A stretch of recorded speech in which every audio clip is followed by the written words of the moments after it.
Hi guys, thanks for joining me today. Today we are going to be making some silicone molds. So I've got one here that I made earlier. Silicone molds are super popular at the moment. Everyone doing their resin artwork, making resin jewellery, also doing polymer clay. These molds are great for both of those uses and probably many more as well. So I'm going to show you how to make some jewellery molds today. Stay with me, I'm going to show you how. So to make our silicone molds today, we are using Mould Star, which is a liquid silicone. This one's the 20T version. As you can see on the packaging here, it has a 6-minute pot life, which means that we get 6 minutes to get it all ready for use, and then it's got a 30-minute set time. So I really like this one because it's nice and quick to use. You can use your molds, probably, I like to leave it a little bit longer than a half hour, but within an hour, you're definitely ready to start using your mold. So nice and quick. If you're doing more intricate details, more something that's got more detail, you want more working time, we also sell the Mould Star 30, which has a 45-minute pot life, so it gives you longer to work with, but it also takes a 6-hour set time. So depending on what you're doing, choose a liquid silicone that's going to have the pot life and the set time that's going to work for you. Okay, so the next thing I'm going to talk about is our surrounds for making our molds. So these are my two favourite ways to do it. Firstly is raiding the kids' Lego box and using Lego, and secondly is with an egg ring. So you can pick egg rings up at the supermarket pretty cheap. I think I paid about $3 for the two. They are awesome if you're wanting just to use or to make a small mold. If your shapes are bigger or weirdly shaped, Lego's awesome because you can build this to being the exact size that you want. The base, however, we're going to use some contact or book cover. So just your clear book covering. That's what we're going to place down on the bottom. So we're going to do this one here together. So I've just cut out the square, just slightly bigger than my egg ring.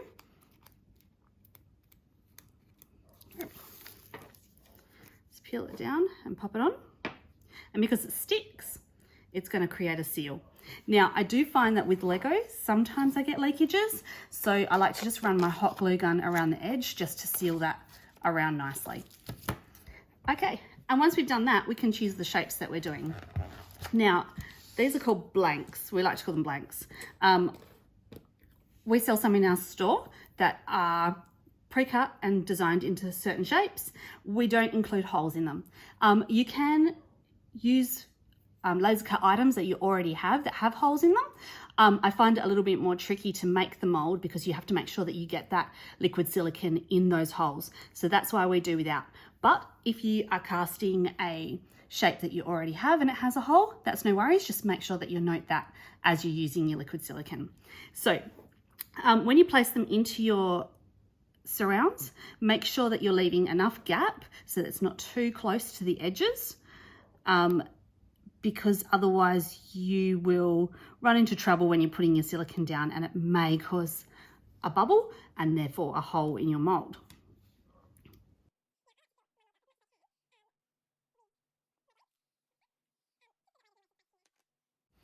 So you don't have to just cast acrylic pieces.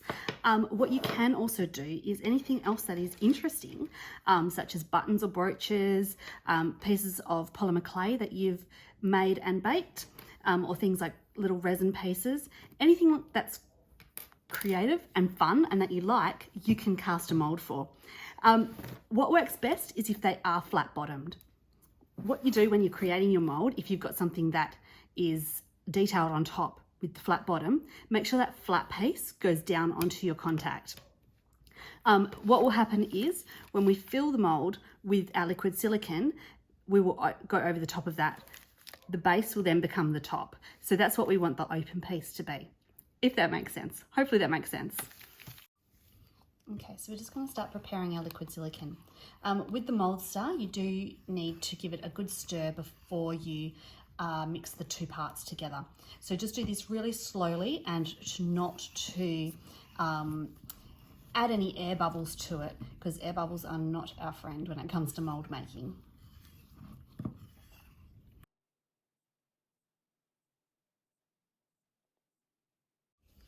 Okay, and now we're going to mix the parts A and part B together. So Mould Star is a 1-to-1 ratio by volume. So I'm going to do 100 oh sorry, I'm going to do 50 ml of part A and then 50 ml part B to give me 100 ml altogether.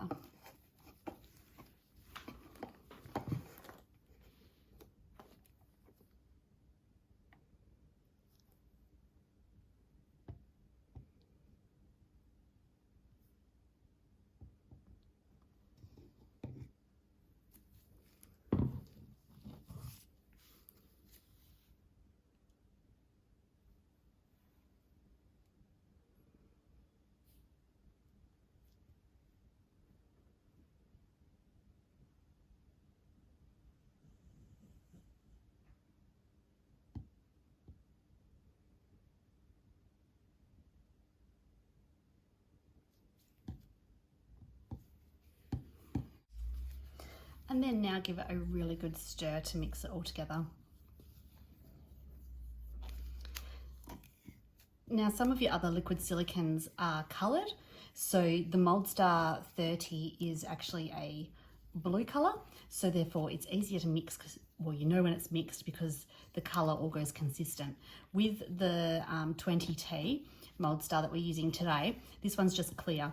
So that has its drawbacks because you're not 100% sure when it's been completely mixed. But I do really like it because you can see what's happening when you're creating your mould. For example, air bubbles. Again, as I said before, this one here has a 6-minute pot life. So we only have 6 minutes to get it all stirred up and ready for use and then poured into our moulds. So I think I'm about done here. I'm going to get it ready to pour into the moulds now.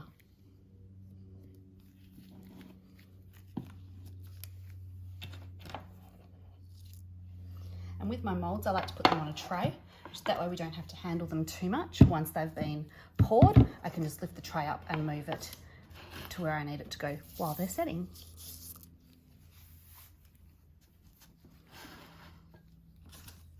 Okay, now I like to use pop sticks when I'm doing this. What I'll do is as I'm pouring it, I'm going to maneuver the liquid silicone into those holes and gaps around the edge using my pop stick.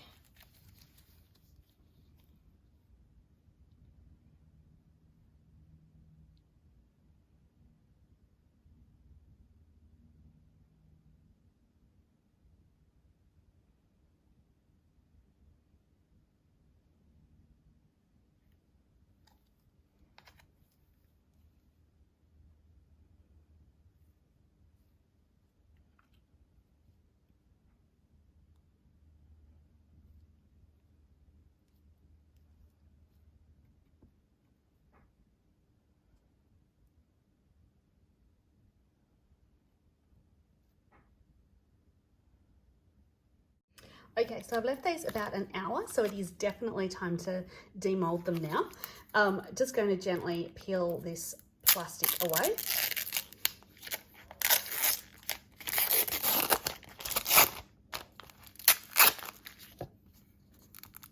And depending on the type of container you use, or the surround that you use, sometimes you can just pop the mould out. Other times you do have to take your Lego blocks apart. There we go, I can push this one out. It's all good. Okay, and these should just pop out. There we go, perfect. Excellent. And so if you do find that there's any overhanging silicone where it may have leaked underneath, you can just use a pair of sharp scissors to trim that. So that's what I'll do with that afterwards. Also on the back, just trim any extra bits around the edge here, because when you use your mold, you want it to sit as flat as possible so that your resin will sit nicely in it. So I will go along afterwards and just trim all these edges here as well. But that one turned out pretty good. I'll just do this one.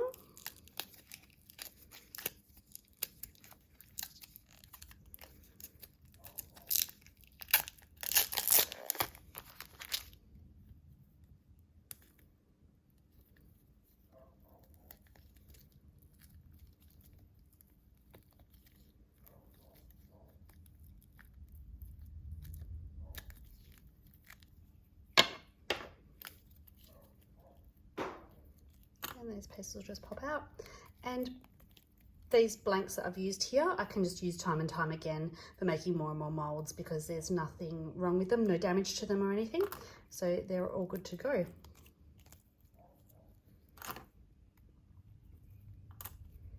And there we go, that mold's complete as well. So thanks for joining me today, guys. I hope you've enjoyed seeing how I've been making my molds recently. Do give it a go yourself, especially if you're into resin. You can create molds that you can then, that are specific to you and you can use time and time again. And yeah, they're great fun to make. So thanks for joining me today, guys, and I shall see you again next time. Bye.